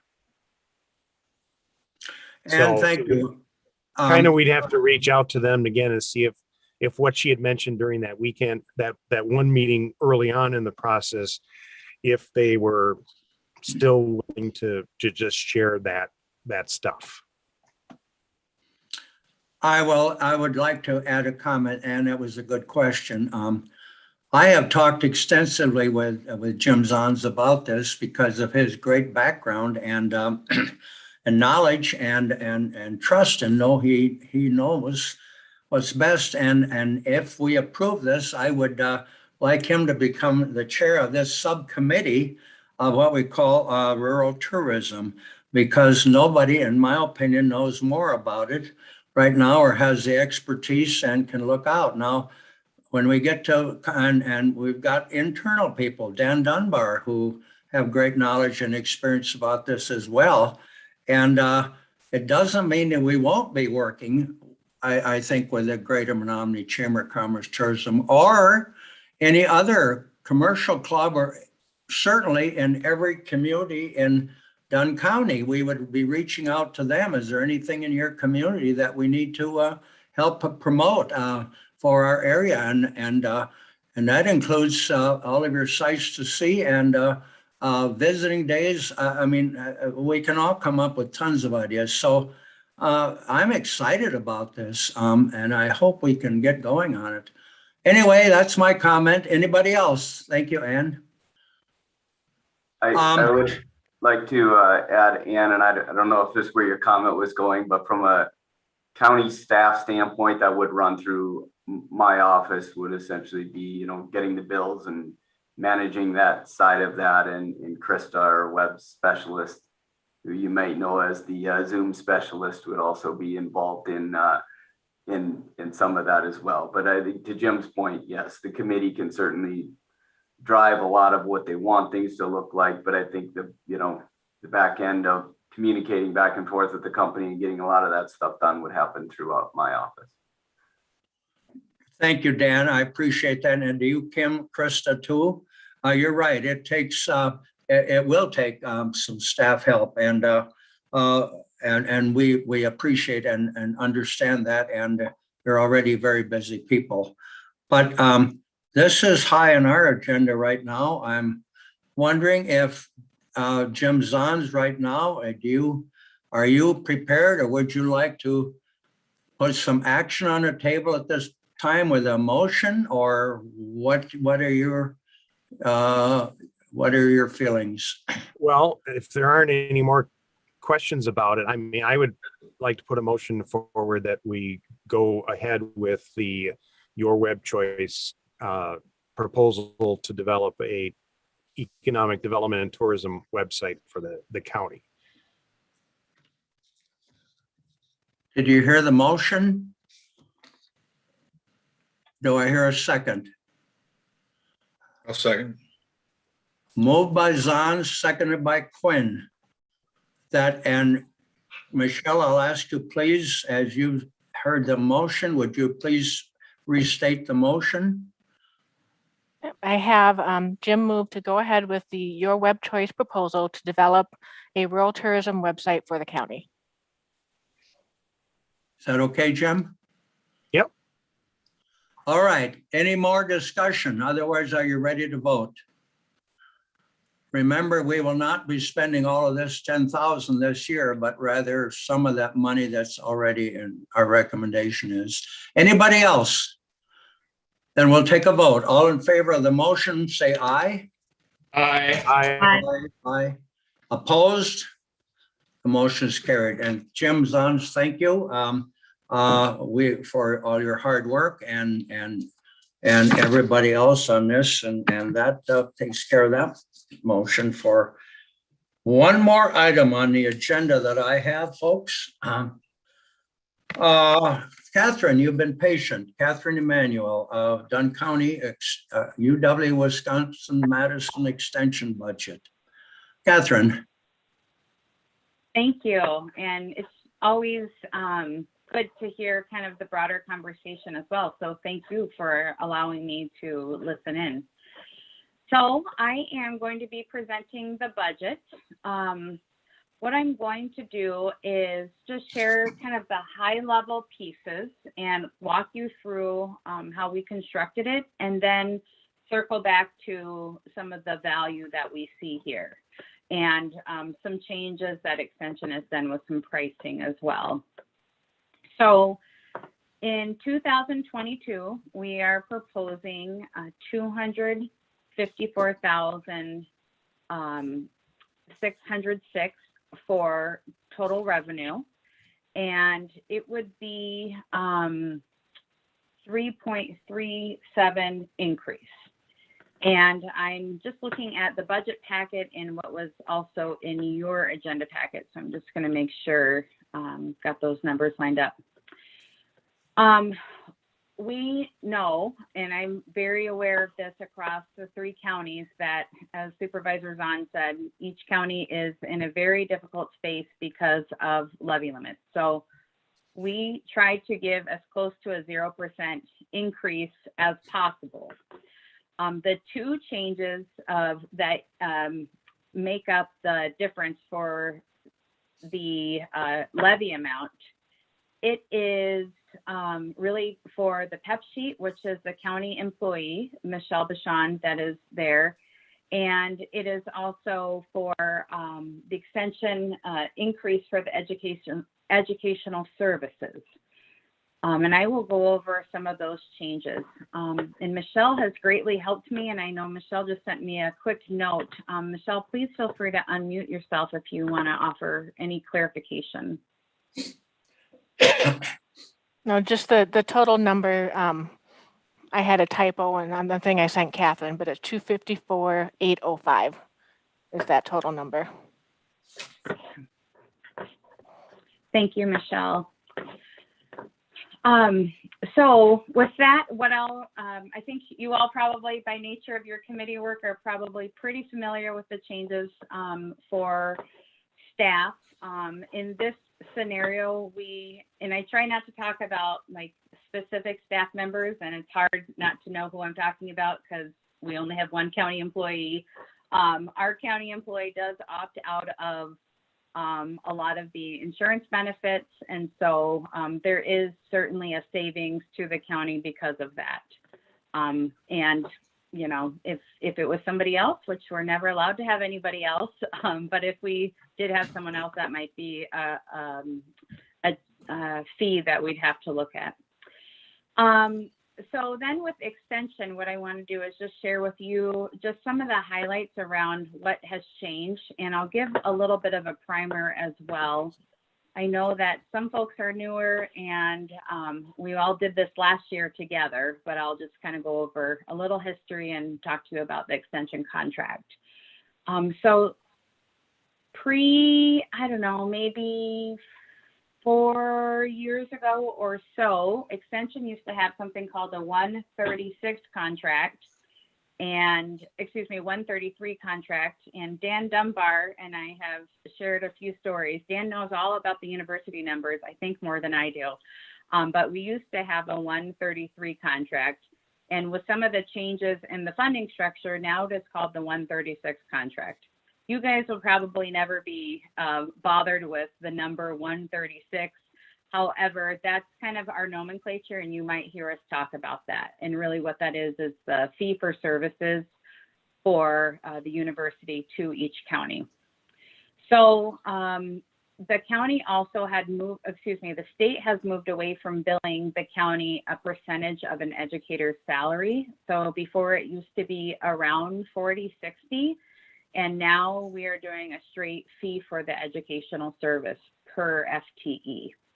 So in 2021, the approved fee was $42,330. And that is the same fee across the state, not just for Dunn County. And so in the case for a horticulture educator, if you're paying 25%, you'd be paying 25% of that 42 and change. Similar for if you're paying 33%, you'd be paying that percentage on that. And then if you have a 1.0 FTE contracted, you pay that full 42,330. The state did increase that fee to $43,600 per 1.0 FTE. The state has also done a $10,000 discount that they have honored for the last 4 years, as long as each county has at least one extension educator on the 136 contract. This increase from last year to this year does represent a 3% increase. And next year it is projected that it will also be a 3% increase. So I want to talk to you a little bit about how the increase this year is likely going to be different than next year. So in the past, on the 136 contract, each county would pay for the educator, that fee for service per educator, and would pay $500, or if it was less of an FTE, they'd prorate it down per educator for professional development. And that fund could accrue at the state level for each educator. Whereas, as most of you know, funds accrued annually at the county have to be expended that year. And so most of our educators are a part of a professional association where they can go and receive professional training. They qualify for scholarships and grants. They can receive awards there. And those conferences, whether it's a professional association or something in their field, their discipline, can easily be $5,000, for, 4 days of, airfare, travel, et cetera, or several $1,000s. So it's nice to let that fund accrue at the state level. Extension was able to, starting in 2022, absorb and take on that responsibility for professional development for that $500, the funds that live at the state. Each county is still encouraged to have the funds live locally because as well for mileage, local meetings, local travel, things like that. And so that is still here, and those funds could be eligible, for other travel as long as it fits in with Dunn's policy. So all that to say that the state is removing that $500 per educator, and they are going to be taking that on, which means for this year and going forward, the counties will not be paying for that. So even though I said it's a 3% increase, when you take away that $500 per educator, it really comes out to a 1.92% increase. Next year, the reason why a 3% increase will be different is because we won't have that $500 per educator to take out to kind of decrease that increase. So just wanted to share with you some of that nuts and bolts on how that contractual services is calculated. And if we go down to the next page in the org chart, what you are paying for is the services with kind of the more slender dotted line. And for the most part, you don't pay for me at all, and you don't pay for FoodWise. But what you do contract for is 1 agriculture agent, 1 human development and relationships, which used to be known as family living, 1 4-H educator, and then 25% of a horticulture program educator, and 33% for a community development educator. FoodWise is federally funded, and they do have an agreement with each county to have office space and some office supplies. However, most of the funding for FoodWise does come from the federal level for mileage, program supplies, and things like that. And then for the area extension director position, the county does not pay into that whatsoever. It's strictly paid for through the state. So that's a little bit about that. And of course, still having a 1.0 FTE for support specialists. Regarding all of the other lines, we did not do we didn't have any increases. So Michelle and I worked really hard to make sure that was a 0% increase. And we did move a few items around to still get a bottom line of a 0% increase. And we went through every single line to determine, is this the right amount? Do we still need this? Can we decrease this, et cetera? So we were able to just evaluate everything there. Last, as I close up, I just want to talk a little bit about the kind of ongoing value that we have with the county. And that is really co-investing and co-partnering with something that's greater than the county or the state could get if they worked alone. Extension has been around for over 100 years in Wisconsin, and it is active in many, many states with land grant universities and the local county. And I guess just in a nutshell, I love Extension, and I really believe in it because our educators are working literally in the fields, literally in the food pantries, literally in the schools, literally in soon to be broadband discussions, working with the farmers market folks, and probably 100 different other locations for Extension professionals. And they are learning what the local needs are, what are the highest needs, and then bringing university resources to the county to really help improve their lives, both urban and rural, so to speak. We also bring in additional resources. So as we talked a little bit about broadband, that's a great example. You know, our new educator will not be a subject matter expert on broadband. However, we'll have access to the university for different needs that come up to make that available. And then we also do bring in grant funds, and each year that may look a little bit different. For example, this year we were able to bring in grant funds to pay for over 800 of hours for intern service to come to the county. And that was a huge value that we didn't need to seek extra levy dollars. And over the years, we likely will be applying for different grants. And if that happens, we will certainly, and if the funds live at the county, we will come and work with CRTC to consider having those non-levy grant dollars live here at the county. So with that, I know it's a lot of information, and I certainly would pause for any questions. And certainly, Michelle, I'd invite you to tag team if there's anything I may be overlooking. Thank you. Thank you, Catherine. Michelle, anything to add at this point? You worked hard on this. Not yet, only if someone has questions. Well, let me say, Keith Stray, I hope you've got this all down now real good. Well, like Supervisor Bjork has said many times, I think you know that we're strong advocates for UW-Madison Extension here in Dunn County. And man, we get our money's worth and then some with all you do for us. Thank you, Catherine. So I guess I will open it up to the committee for any questions at this point. Otherwise, I think there's some action we need to take, right, Catherine? Any questions? Well, yes, Quinn, Supervisor. I just have to ask this question. Well, never mind.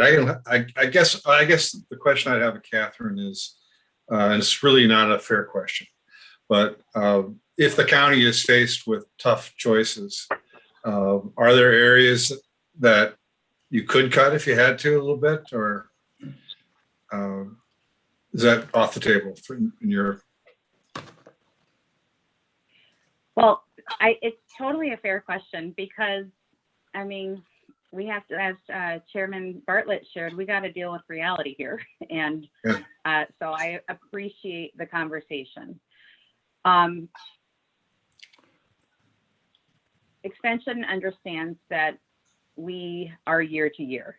And, you know, probably every county employee is year to year because that's the cycle of a county budget. And so we understand that and respect that. Do we want to be long-term partners? Totally do. And we understand the fiscal realities for everybody. I guess the short answer is it is always at the pleasure of the committee and or county board. And if there were any staffing changes, you know, I certainly would come back to this committee. So let's say the county board reduced funding for the 136 contract. I would come back to this committee and work with you all, work with staff to say, okay, how can we prioritize, you know, the highest needs? You know, if it's reduced by 10%, is there somebody who wanted to go down 10%, you know, where it would make sense? Right.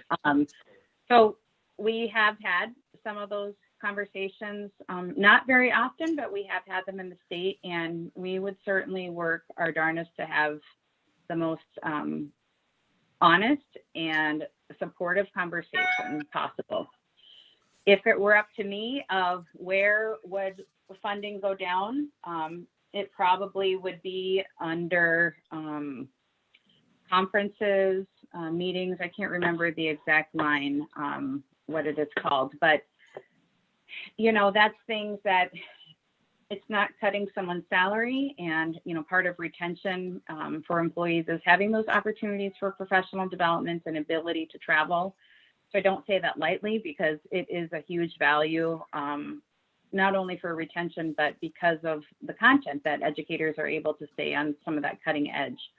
But I would rather see something like that to be considered versus the 136 educational contract, so that we can, as best as we can, keep those positions whole.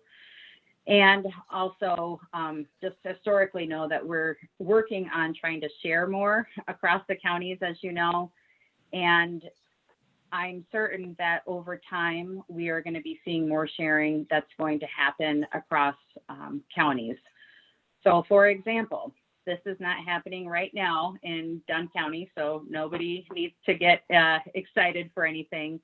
But when agriculture educators are taking on new positions, the state is strongly having conversations around sharing agriculture educators across county lines. So right now, Area 6 has 3 full-time educators who teach agriculture. If someone were to leave, which again, I'm not saying anybody is, or nobody has told me they're leaving, so I just need to be crystal clear about that. But let's say we're in a position where now between 3 counties, we have 2 agriculture educators. I think I'm certain we would come back to the table for all of our committees to say, okay, here's the proposal to share more across the county lines. And then that would be a price reduction because there would be more sharing happening. So I do see that happening organically. in the future, but I do not have a timeline for when that would happen. And I think that's the reality of where extension has to go, unfortunately, because of some of those financial changes that are coming, and just to be sustainable for the long run. So I hope that answers your question, but I'm happy if you want to drill down. Anything. Well, let me ask it this way. Would it be, there are several ways we can cut if we have to. One is to identify specific cuts in positions or whatever. The other is to say, we have to cut the budget by a certain percentage. Is it easier to do it on a percentage basis and let you sort of, if we're not sure, what makes the most sense? Yeah, I think, and Michelle, I would certainly invite you into this. I think probably would be easier and I think would feel more supportive if it was a percentage versus the county board saying, you can only have $1,000 for operating supplies. I think because once it's that line specific, that means then if there was something more to purchase, we couldn't. That being said, I don't know, Michelle, if you have anything, and or Keith, if they need to be line by line item in the process, or if it can be a bottom line type of recommendation if there's any reductions.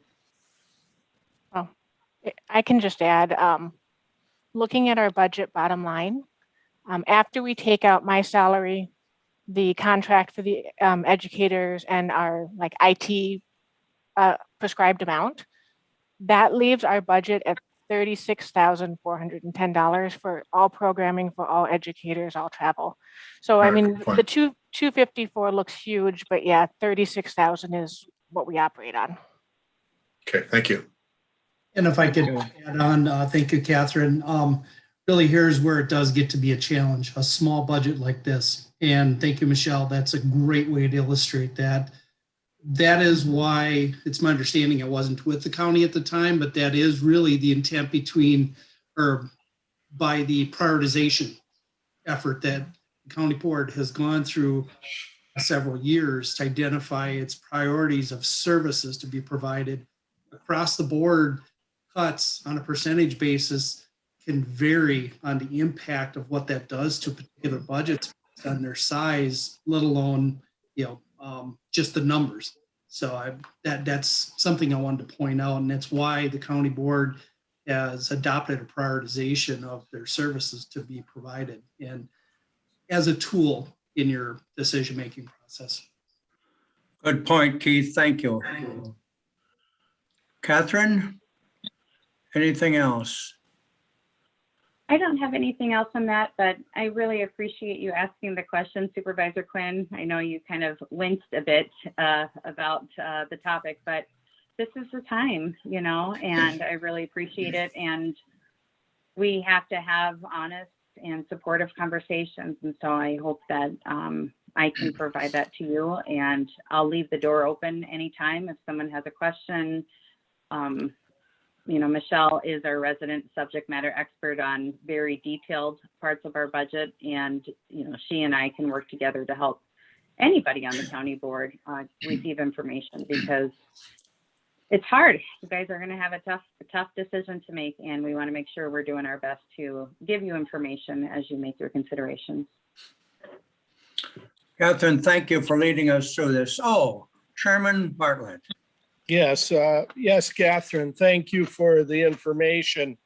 The way I understand it, then, the food-wise coordinator positions do not cost us anything in county levy. Right. And the other positions in county levy, we could figure the 43,600 basically, or around that for each full-time position. And then, of course, the community educator and the horticulture program is a percentage.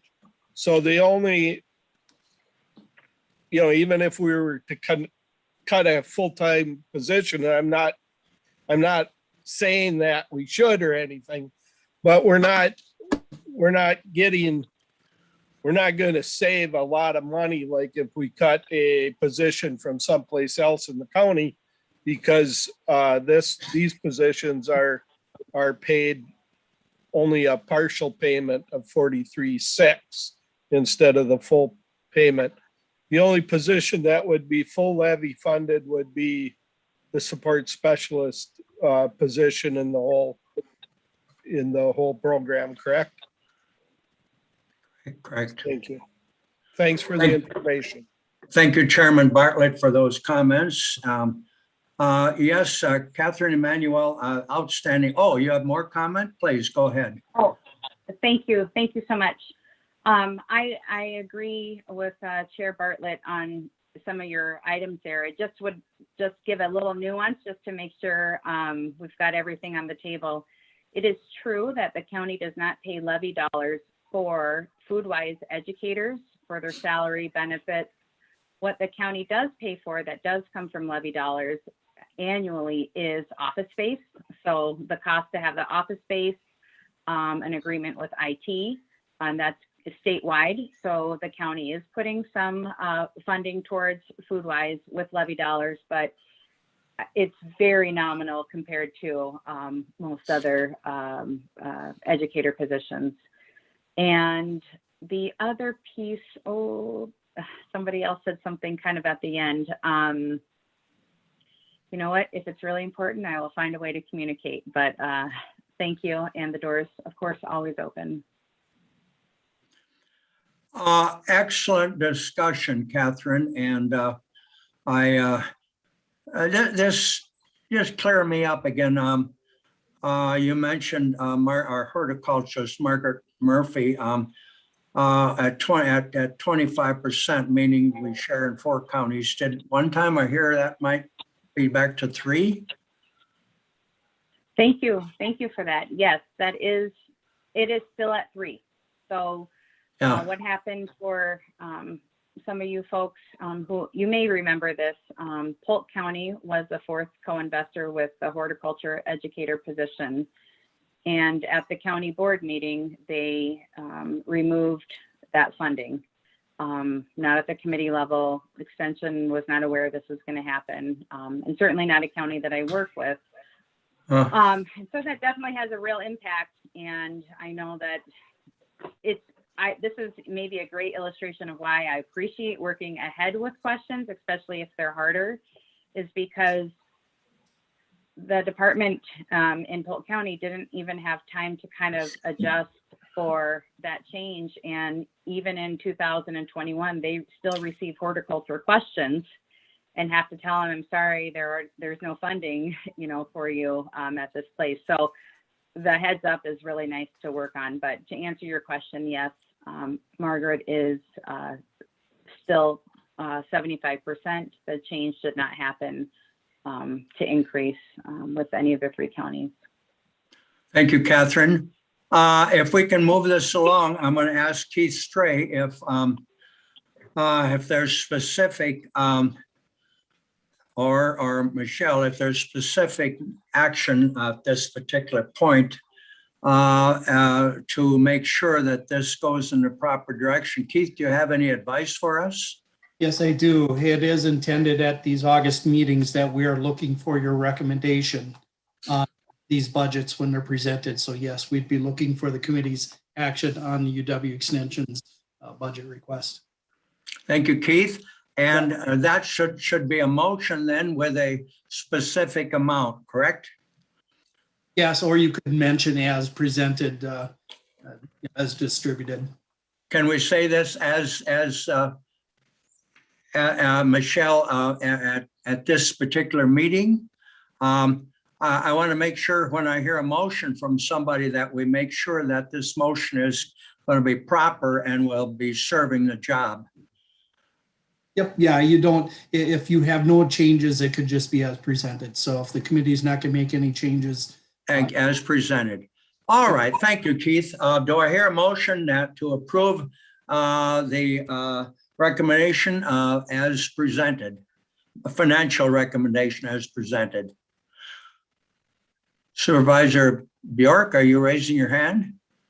I so Okay, moved. motion by Bjork. Do I hear a second? I'll second. Vogel seconds. Thank you. So now the motion, as we have it in front of us, Michelle, please read the motion. I have motion to approve the extension budget as presented. Will that do it, Keith? Thank you. We've had great discussion on this by everybody. And Catherine, I want to, again, before we vote, I want to reach out and say thank you, and Michelle, for your hard work and clarification. I know I've been around extension like Larry has for years and years, and yet, we need good reminders from time to time. So, okay, having said that, let's take the vote. All in favor of the motion, say aye. Aye. Aye. Aye. Any opposed? The motion is carried unanimous. Thank you. Thank you again to Catherine and Michelle, and to you, Keith, for that. All right, we're getting to the end of our agenda. I do have down legislative agenda items, and Chairman Bartlett, I don't even know what that is. Can you tell me?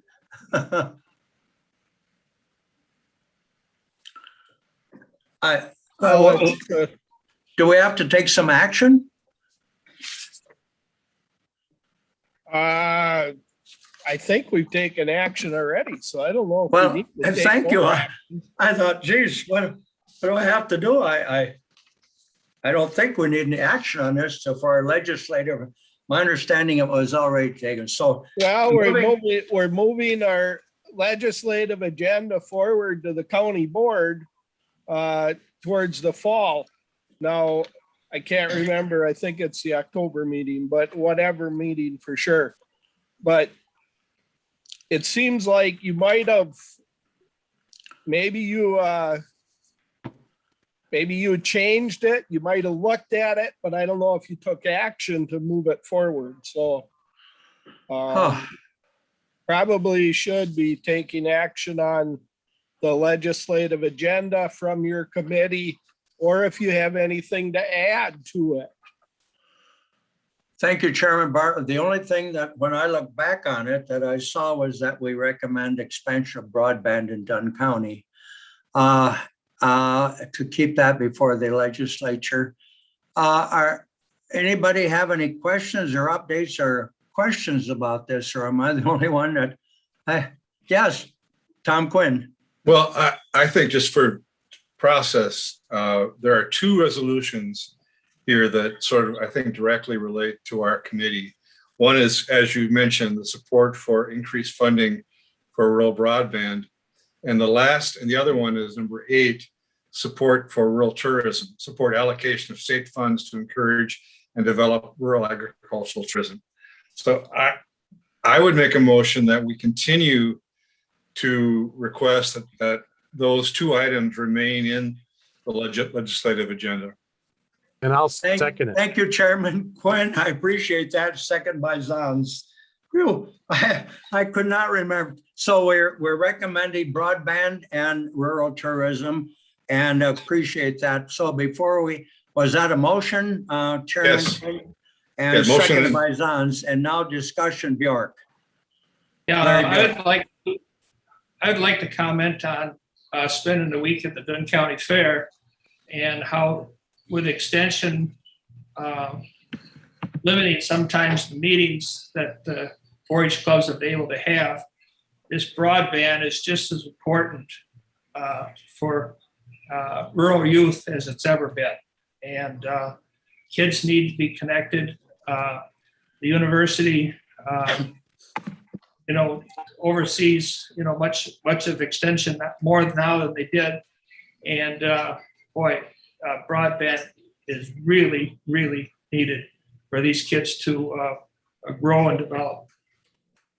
Thank you, Larry. Keep up the preaching. I appreciate it. We've come to the end of our meeting. It's been an excellent meeting. I really appreciate it. But Did we vote on that? We didn't vote on that, did we yet? Oh, thank you. We have not voted on it. Any more discussion? Appreciate that, Jim. All in favor of the motion that, and if you heard the motion, I'll say aye. Aye. Aye. Any opposed? Thank you. And that motion carries unanimous. Thanks for keeping me on the ball, Jim. I wanted to finally call your attention again to something I really appreciate. And if you have read the Tribune Press reporter out of Glenwood City, Leanne Ralph always covers our meetings. And if you people that don't get to our meetings, if you read her report, I mean, she does an excellent job. And in the July 28th meeting, if you haven't had a chance to meet those, I just want to reach out because right now we don't get a lot of coverage. And the Glenwood City, and of course that includes Boyceville and Colfax, they hear what we're doing. And so I think there's times when we need to just reach out and say thank you for a job well done. And I'm doing that to Leanne Ralph right now for appreciation, and she's probably on today. And so I want to say again, thank you for a job well done. My phone's ringing. Can you imagine that in the background? Too bad. And finally, folks, any other announcements? Write down September 13th then, folks, for our next CR&T meeting. And Jim Zahns, keep me in touch as to what's kind of going on here a little bit. And so if there's no further meeting that need to take place, I want to again extend my thank you to Krista Vind and always to Michelle for taking the minutes and everything you do for us. Thank you. Stay healthy, everybody. Stay well.